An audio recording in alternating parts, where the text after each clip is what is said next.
et bienvenue à la critique exigeante. Comme convenu, c'est ce genre de vidéo peut-être moins populaire, mais qui me plaît quand même à faire, c'est-à-dire je fais une rétrospective sur les jeux vidéo que j'ai joué l'année passée.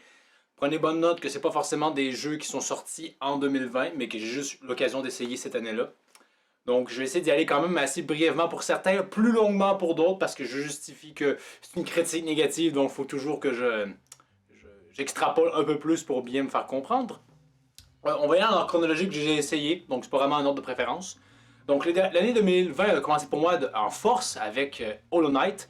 Je sais que c'est un jeu qui était déjà sorti depuis un petit bout de temps, mais j'ai bien fait d'attendre dans le sens où le jeu a le droit à des ajouts gratuits, si je dis pas de bêtises, et honnêtement, ces ajouts-là viennent donner une valeur ajoutée incroyable à ce jeu-là.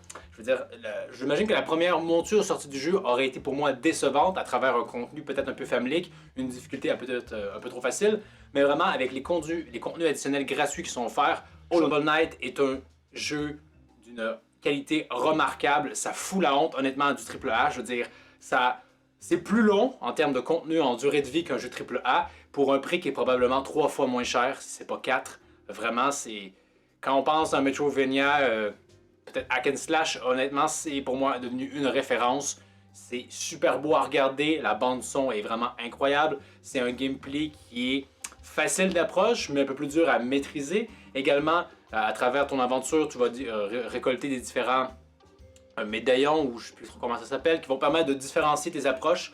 Peut-être que tu vas vraiment te la jouer épéiste à fond la caisse, ou peut-être tu vas te dire, bon ben, je vais avoir des petites invocations pour m'aider, ou il y a des avantages, il y a des sorts, il y a vraiment des tonnes de possibilités, des combinaisons entre elles qui donnent d'autres trucs, donc vraiment, il y a de quoi explorer plein de possibilités, découvrir le jeu sur différents angles, et vraiment les contenus additionnels sont assez intéressants, d'autant plus que le jeu est riche, je trouve, en termes de contenu déjà à la base, mais ça vient en ajouter encore plus. Il y a vraiment une énorme panoplie de boss, et le boss rush est surprenamment agréable, parce que ces boss-là pouvaient être parfois très difficiles, et à travers le boss rush, ben, c'est vraiment de toi sentir ta progression, à quel point maintenant tu domines ces boss-là, bien qu'on va s'entendre que le dernier mode, je pense qu'il faut que tu enchaînes moult boss après. C'est vraiment pas facile, d'autant plus que les derniers boss à la fin sont d'une dureté assez incroyable. Mais j'aime les jeux durs, les jeux qui nous poussent à devenir meilleurs et sentir notre progression. Et vraiment, Shovel Knight, je le redis encore, c'est un excellent jeu là, qui fout la honte à des productions AAA. Un jeu dépendant qui montre comme quoi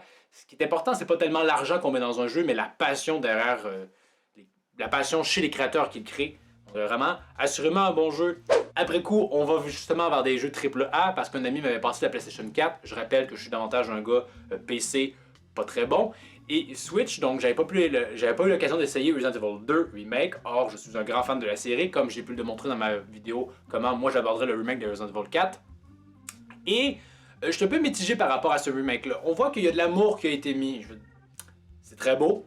On peut démembrer les zombies de façon assez incroyable, honnêtement. Le travail mis sur Monsieur X pour en faire davantage une espèce de Nemesis que le sera lui-même Nemesis dans le 3 Remake, c'est vraiment agréable. L'enjeu, selon moi, c'est que on voit les limites du modèle AAA, dans le sens où si on aurait voulu avoir l'équivalent de Resident Evil 2 à l'époque, mais mis à jour avec les codes, ça aurait probablement été trop onéreux. Donc ils ont dû faire des coupes ici et là. Premièrement, l'aspect selon moi le plus négatif, c'est vraiment on a des scénarios A et B juste pour faire écho à ce qu'il y avait avant, mais le scénario B a à peu près aucun intérêt. Le début change un peu la donne au niveau de l'histoire, mais très rapidement, c'est la même chose à peu près. Il y a juste des énigmes qui changent ici et là, mais c'est pas ce pourquoi hein, on fait ce jeu. On fait le mode B, on s'espère à des fins différentes. Je veux dire, à l'époque, Ada mourait de deux façons différentes, tout dépendamment Leon A, Leon B. Ici, c'est la même chose. À un point tel que moi, je n'ai pas vu l'intérêt de faire Claire B, parce que je me suis dit, bon, ben, ça va être comme Leon B, c'est-à-dire au début, un peu différent, mais pas des tonnes, et après coup, exactement la même chose.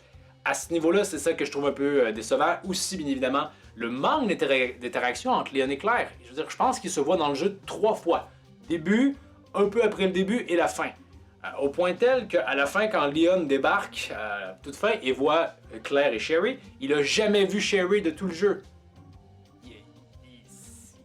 De la même façon, Sherry aussi n'a jamais vu Leon de tout le jeu. Donc, il y a vraiment un manque de connectivité entre les personnages qui, à mon avis, est fort dommage.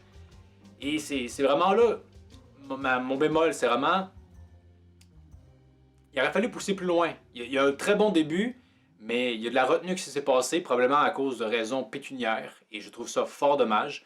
D'ailleurs, soulignons juste brièvement que Monsieur X, oui, est très réussi, mais le fait qu'on a des endroits où on est à l'abri de lui, si ça passait un peu mieux dans Nemesis, par exemple, d'origine, parce que tu avais vraiment la séparation quand tu rentres dans une pièce, ben ici, pouvoir comment dire, troller Nemesis en ouvrant une porte, ah, tu peux pas rentrer, mon gars, je le sais, puis qu'il essaie quand même de frapper, puis éventuellement fait demi-tour.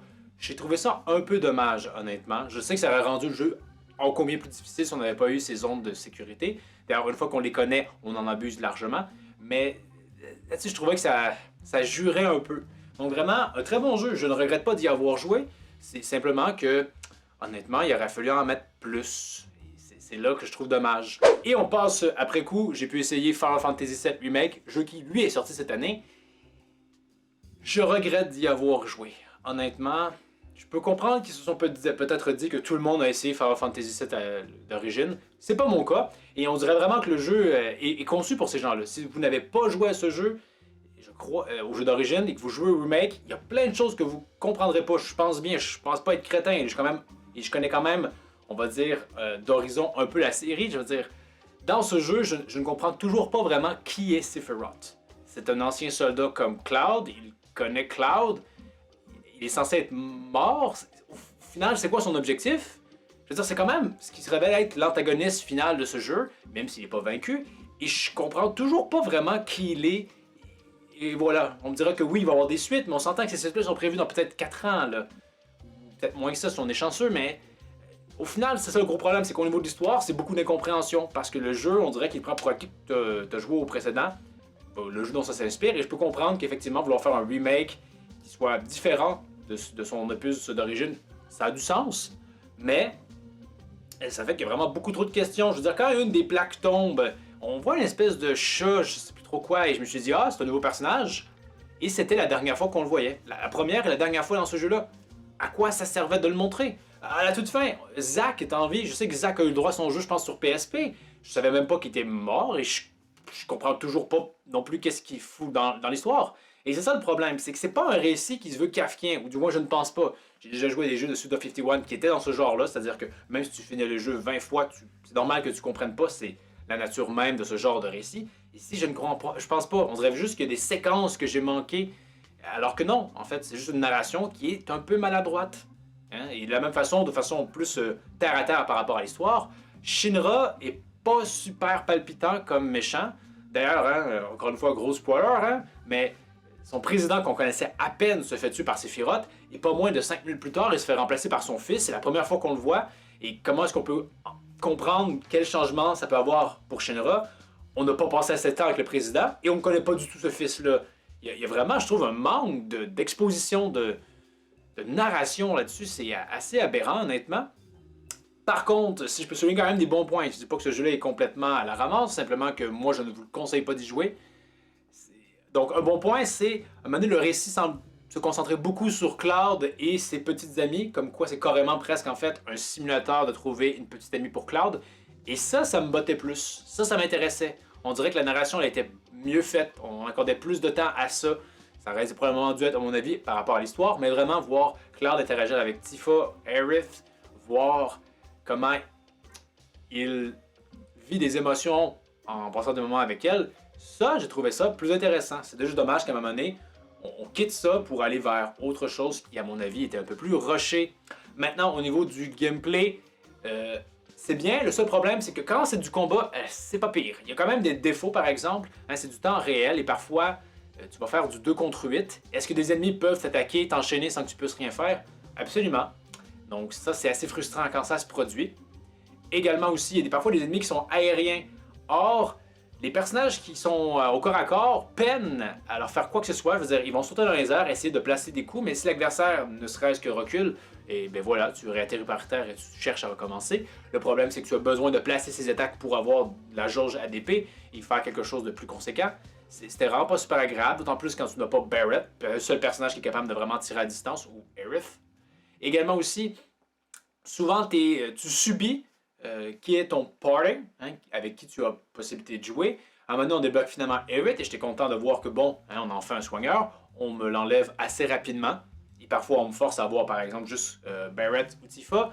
Donc, si je peux avoir le choix de avec qui je joue, ça serait vraiment, je pense, une meilleure expérience. Je comprends que c'est parfois conséquence de l'histoire, mais c'était quand même frustrant des fois de ne pas avoir accès à toute son équipe. C'était comme des limitations un peu pénibles. Également aussi, je sais pas si c'est moi qui avais mal joué à ce moment-là, mais certains ennemis semblaient vraiment être des éponges. C'était juste pas très dur, mais long et chiant. Honnêtement, juste comme, veux-tu bien mourir après la 114e attaque, s'il te plaît? Ça serait bien. Je sais qu'on peut les analyser, mais cet ennemi-là semblait pas avoir de faiblesse à mon élément, ou je sais pas, c'était pas si efficace que ça. Je ne sais pas trop, mais vraiment, le gameplay est correct, très agréable. Certains boss sont vraiment... j'aime bien la mise en scène, j'aime bien comment ça se passe. Le jeu ne nous fait pas assez jouer à ces combats-là, par exemple. C'est vraiment le gros problème, si on prolonge le gameplay, c'est que parfois dans Final Fantasy, c'est 7 Remake, c'est beaucoup de rallonge, honnêtement. C'est beaucoup de moments de simulation de marche. Je veux dire, je ne joue pas à Death Stranding. Je joue à ce que je voudrais être un JRPG. Parfois, Cloud, on te force à marcher. Tu peux même pas courir. Je déteste quand on m'enlève cette liberté-là. Si tu veux m'enlever ma liberté, fous-moi une cinématique, s'il te plaît. Mais ne m'oblige pas à marcher, honnêtement. Vraiment, parfois, et c'est complètement ridicule. Je me souviens avec un segment avec Aerith et Cloud. Il y a une cinématique, on passe à du gameplay, je marche 20 secondes, autre cinématique. À quoi ça me servait de me faire marcher? Ça servirait vraiment à rien. Il y a trop de séquences de marche, un segment où, oui, je comprends que parfois, ça se veut être un peu un élément narratif, la cinématique du pot, comme je l'appelle, comme par exemple où on accompagne Aerith, on parle avec elle pendant qu'on marche, qu'on gravit des marches, et oui, il y a du dialogue, il y a de l'histoire qui avance. Mais honnêtement, je pense qu'une cinématique aurait été plus agréable, aurait pu être plus efficace, mais non, on a fait la cinématique du pauvre, parce que c'est plus facile à faire et que ça permet de gagner du temps. Et le jeu, il y a de la rallonge des tonnes. Je veux dire, je pense qu'il y avait un segment qui était allongé par rapport au jeu original avec les fantômes. Honnêtement, c'était pas super tant intéressant que ça. Également aussi, il faut que je souligne, c'est un jeu qui a quand même, comme je l'avais dit, beaucoup de rallonge. Notamment, il y a des quêtes secondaires que je n'ai pas faites parce que le jeu pue déjà un peu la rallonge. Mais cette fameuse séquence-là où tu arrives à l'édifice de Shinra, il y a 59 étages à monter, tu as le choix entre l'ascenseur et les marches. J'ai choisi les marches. Et je sais que c'est une séquence qui était à la base dans le jeu, d'origine. Mais vraiment, je sais pas ici, ça ne passe tout simplement pas. Parce que ce qui va se passer, c'est que tu montes à pied les 59 marches sans aucune interruption. C'est vraiment juste, tu montes les 59 marches. Je pense que c'est une séquence d'environ 7 minutes. Tu commences en courant et éventuellement Cloud se fatigue. Tu as des dialogues, c'est censé être drôle, mais non. Encore une fois, t'aurais pu avoir le même effet comique, mais une cinématique à la place. Je veux dire, je comprends parfois que justement tu impliques le joueur dans la lourdeur de cette action-là, mais dans un jeu qui a déjà beaucoup trop de longueur, honnêtement, j'avais presque envie d'arrêter à ce moment-là, de me dire comme, garde, jeu, si t'as pas à cœur ton ludisme, si tu te dis, ouais, c'est pas grave si le joueur se fait chier, c'est drôle, regarde, non, ça m'intéresse pas, honnêtement. Si ça avait été cette séquence-là isolée, et c'est peut-être le cas dans le jeu de base, oui, ça peut être drôle, bon gag. Mais dans un jeu qui a déjà de la longueur, ici et là, ça c'était vraiment la cerise sur le sundae, l'insulte sur l'insulte. À mon avis, ça ne passait pas. Donc vraiment, ce jeu-là, je suis surpris de ses bonnes notes, honnêtement. Comme je l'ai dit, je trouve que l'histoire est à ce point-là confuse. Je trouve que le gameplay, bien que bon, aurait pu être perfectible. Et le rythme du jeu, c'est vraiment là le gros problème. Le rythme du jeu aurait pu être tellement amélioré à mon avis. Honnêtement, on est là dans les plus mauvais torts du AAA. C'est-à-dire que il y a de la qualité à la production. Là. Je veux dire, tu te déplaces, il y a plein de foules et presque chaque personnage que tu rencontres va dire quand même une ou deux lignes de dialogue qui viennent enrichir l'univers. Mais ça, c'est les détails. Il fallait pas mettre l'accent là-dessus. Tu mets du travail là-dessus quand tout le reste est vraiment bien réussi. Or, ce n'est pas le cas dans ce jeu-là. Et je trouve ça assez dommage, honnêtement. Donc, maintenant, si on repasse à la Switch, j'ai acheté Mario 3D All-Stars. Super Mario 3D All-Stars. Parce que je m'étais dit que j'avais envie de le faire, même si on s'entend que j'avais pas besoin d'encourager Nintendo sur le coup.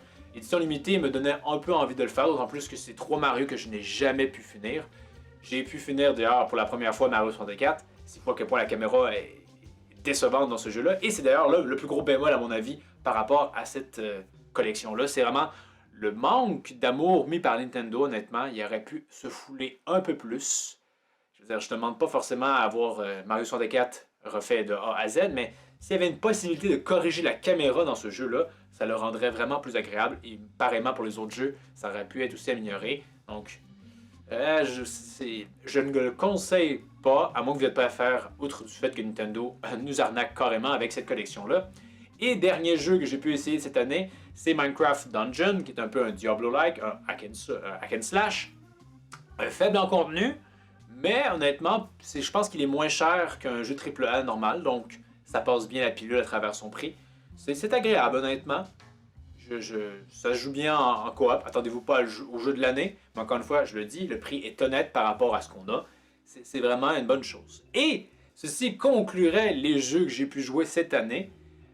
Oui, en effet, c'est ces jeux-là. Donc, encore une fois, toujours Heroes of the Storm que je joue de façon presque religieuse à ce jeu, mais j'en parlerai pas forcément ici. Très bon jeu gratuit si vous voulez vous essayer. Et même que si ça intéresse certains, on pourrait peut-être essayer un jour de jouer ensemble. Hein. Ça pourrait être pas pire.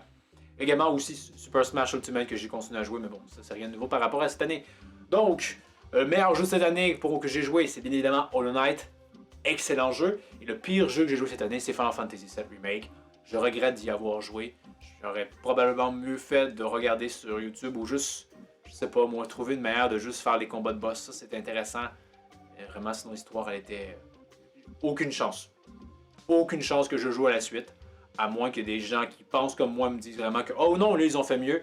Là, je vais peut-être me mouiller, mais bon, vu comment le jeu était très bien reçu, je pense qu'ils vont pas changer une formule qui fonctionne populairement parlant, mais pas pour moi. Donc, vous, qu'est-ce que vous pensez des jeux que j'ai nommés? Avez-vous des avis contre ou êtes-vous d'accord avec ce que j'ai dit? Puis également, quel jeu vous avez découvert cette année et qu'en pensez-vous? Ça me fait encore, comme toujours, un plaisir de discuter avec vous.